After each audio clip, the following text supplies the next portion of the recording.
ஹரியானாவில் ஆசாத் சமாஜ் கட்சியும் ஜனநாயக ஜனதா கட்சியும் கூட்டணி அமைத்திருப்பது பாஜக மற்றும் காங்கிரஸ் கட்சிகளுக்கு கலக்கத்தை ஏற்படுத்தியிருக்கிறது. 2019 நடந்த சட்டப்பேரவை தேர்தலின் போது கிங் மேக்கராக உருவெடுத்திருந்தது ஹரியானாவின் ஜனநாயக ஜனதா கட்சி.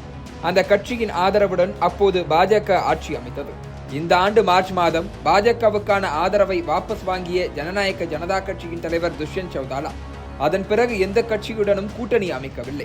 கடந்த 2 நாட்களுக்கு முன்பு வரை தேவைப்பட்டால் தேர்தலுக்கு பிறகு காங்கிரஸோடு கூட்டணி அமைப்போம் என கூறி வந்த அவர் திடீரென சந்திரசேகர ஆசாத்தின் ஆசாத் சமாஜ் கட்சியுடன் கூட்டணியை உறுதி செய்திருக்கிறார். 2013ஆம் ஆண்டு வெறும் சைக்கிளில் தொடங்கிய சந்திரசேகர ஆசாத்தின் அரசியல் பயணம் தற்போது இந்திய நாடாளுமன்றத்தை அடைந்திருக்கிறது.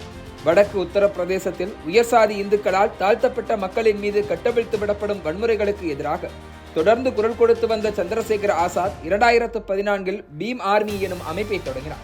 தலித் வாக்குகளுக்காக பகுஜன் சமாஜ், சமாஜ்வாதி, பாஜக என பல கட்சிகள் அப்போது போட்டி போட்டுக் கொண்டிருந்த நேரத்தில் களத்தில் இறங்கி வேலை செய்த ஆசாத்தின் பீம் ஆர்மிக்கு மக்கள் ஆதரவு பெருகியது. 2020ஆம் ஆண்டு ஆசாத் சமாஜ் கட்சியை தொடங்கிய ஆசாத் 2022 உத்தரப்பிரதேச சட்டப்பேரவை தேர்தலில் சமாஜ்வாதி கட்சியுடன் கூட்டணி அமைக்க விரும்பினார்.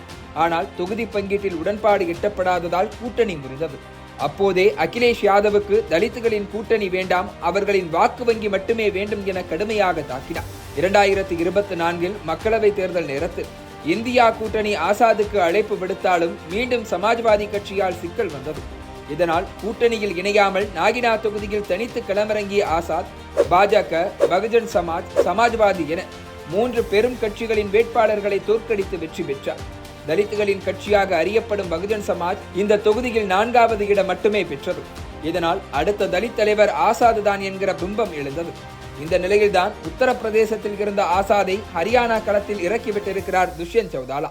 இந்த 2 கட்சிகளுக்கும் இடையில் தொகுதி பங்கீடு முடிவாகி இருக்கிறது.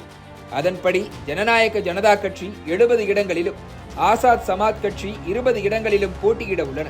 இதில் ஜனநாயக ஜனதா கட்சி ஜாட் சமூக வாக்குகளுக்கும் ஆசாதின் கட்சி பட்டியலின மக்களின் வாக்குகளுக்கும் குறிவைக்கின்றன. ஹரியானாவை பொறுத்தவரை 25 விழுக்காடு ஜாட் சமூக மக்களும் 21 விழுக்காடு பட்டியலின சமூகத்தினரும் இருக்கின்றனர். மக்களவை தேர்தல் நேரத்தில் ஜாட் மற்றும் பட்டியலின சமூக வாக்குகள் காங்கிரஸ் பக்கம் சாய்ந்ததால் அந்த கட்சி 5 மக்களவை தொகுதிகளை கைப்பற்ற உதவியது. தற்போது அந்த வாக்குகளுக்கு ஜனநாயக ஜனதா கட்சி மற்றும் ஆசாத் சமாஜ் கட்சிகள் குறிவைத்திருப்பது காங்கிரசுக்கு கலக்கத்தை ஏற்படுத்தி இருக்கிறது.